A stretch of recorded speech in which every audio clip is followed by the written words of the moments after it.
दोस्तों high school के paper में फिजिक्स में जो एक क्वेश्चन बहुत ही पॉपुलर है, जो कि बार बार पूछा जाता है कि निकट दृष्टि दोष और दूर दृष्टि दोष क्या होता है। तो आइए हम लोग बारी बारी से समझते हैं।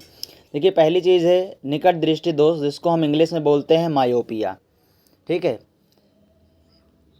मायोपिया में क्या है, देखिए परिभाषा जो है, निकट दृष्टि दोष जिस व्यक्ति को है, ठीक है, उसमें व्यक्ति को पास की वस्तुएं तो दिखाई देंगी लेकिन दूर की वस्तुएं धुंधली दिखाई देंगी। ठीक है, ऐसा इसलिए होता है, कारण क्या है, नेत्र गोलक यानी जिसको आई बॉल बोलते हैं, वो सामान्य से लंबा हो जाता है। मतलब पहले जितना रहता है उससे थोड़ा क्या हो जाता है, लंबा हो जाता है, या लेंस की फोकसिंग शक्ति बढ़ जाती है। इसकी वजह से क्या होता है, जो लेंस उसमें लगा रहता है आँखों में, उसकी शक्ति क्या होती है, बढ़ जाती है।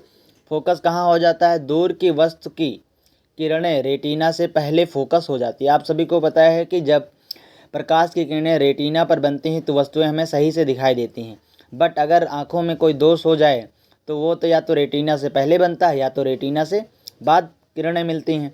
तो यहाँ पर क्या है, निकट दृष्टि दोष में रेटिना से पहले वो फोकस हो जाती हैं, इसलिए कौन सा दोष हो जाता है, निकट दृष्टि दोष हो जाता है। इसके समाधान के लिए हम लोग चश्मे में कौन सा लेंस उपयोग करते हैं, अवतल लेंस का उपयोग करते हैं। ठीक है, क्वेश्चन ये भी ऑप्शन में आता है कि निकट दृष्टि दोष के निवारण के लिए चश्मे में कौन सा लेंस प्रयोग किया जाता है, तो आपका सही आंसर होगा अवतल, जिसको हम इंग्लिश में बोलते हैं कॉनकेव लेंस। ठीक है, अब आइए हम समझते हैं दूर दृष्टि दोष।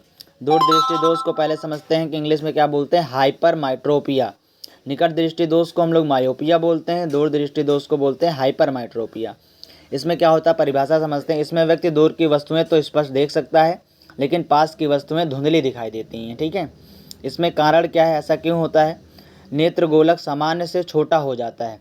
मतलब उसमें देखिए, जो निकट दृष्टि दोष था उसमें सामान्य से थोड़ा बढ़ जाता है, लंबा हो जाता है, लेकिन इसमें क्या होता है, सामान्य से छोटा हो जाता है, या लेंस की फोकसिंग शक्ति को कम कर देता है। और निकट दृष्टि दोष में फोकसिंग शक्ति क्षमता जो है वो बढ़ जाता है।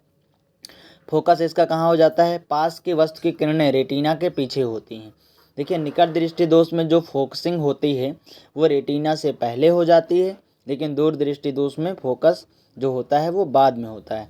इसके समाधान के लिए हम लोग उत्तल लेंस यानी कि कॉन्वेक्स लेंस का प्रयोग करते हैं। उम्मीद करता हूँ आपको निकट दृष्टि दोष और दूर दृष्टि दोष दोनों अच्छे से समझ में आ गया होगा। ये स्क्रीनशॉट लगा दे रहा हूँ, आप देख लीजिएगा इसमें अंतर क्या है। ठीक है, आप इसका स्क्रीनशॉट भी ले सकते हैं। उम्मीद करता हूँ आपको ये दोनों बातें बहुत अच्छे से समझ में आ गई होंगी। Thank you very much.